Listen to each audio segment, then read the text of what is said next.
বিলেতে রয়েছে স্বামীনারায়ণ মন্দির।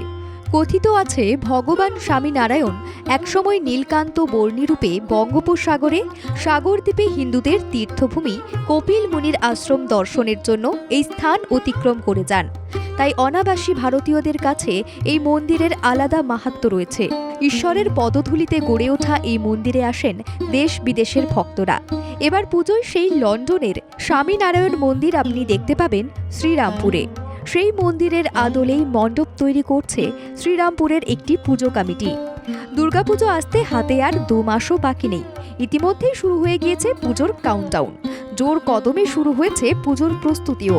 শ্রীরামপুরের 5 ও 6 পল্লীর গোষ্ঠী ও ব্যবসায়ী সমিতির পুজোর উদ্যোক্তারা আশা করছেন রেকর্ড ভিড় হবে। এই বিশালাকার মণ্ডপ তৈরিতে খরচ হচ্ছে 70 লক্ষ টাকা।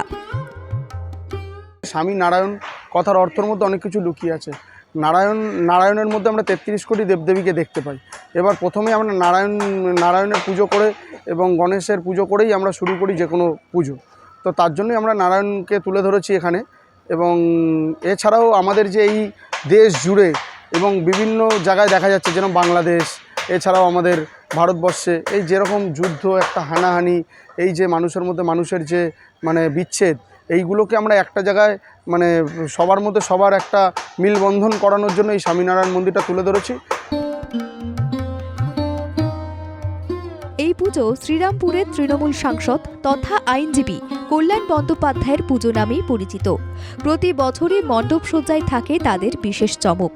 বিগত বছরগুলিতে কখনো মালয়েশিয়া টুইন টাওয়ার, আবার কখনো গুজরাটের মন্দির তৈরি করে দর্শনার্থীদের মন জয় করেছেন। এবছরও তার ব্যতিক্রম ঘটবে না।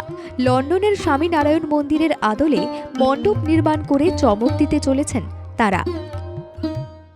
সোলার সাজের মা দুর্গা এবং স্বামীনারায়ণ মন্দির, যেটা দেখতেই পাচ্ছেন যেটা লন্ডনে আছে, সেই স্বামীনারায়ণ মন্দির লন্ডনের, ওইটাকে আমরা তুলে আনছি। মানুষ তো সব লন্ডনে যেতে পারবে না, আমরা এখানে এবারে আর্মেস মাঠে সেটাকে তুলে আনবো।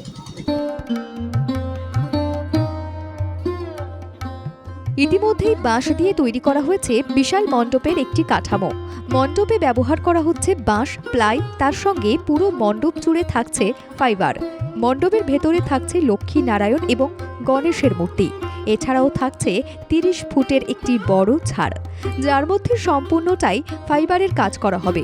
রথের পরের দিন থেকে শুরু হয়েছে মণ্ডপ তৈরির কাজ, যা তৈরি করতে সময় লাগবে 3 মাস। মৃন্ময়ী মূর্তির চিন্ময়ী রূপদান চলছে মণ্ডপে। রাকেশ চক্রবর্তীর রিপোর্ট, বাংলা জাগো।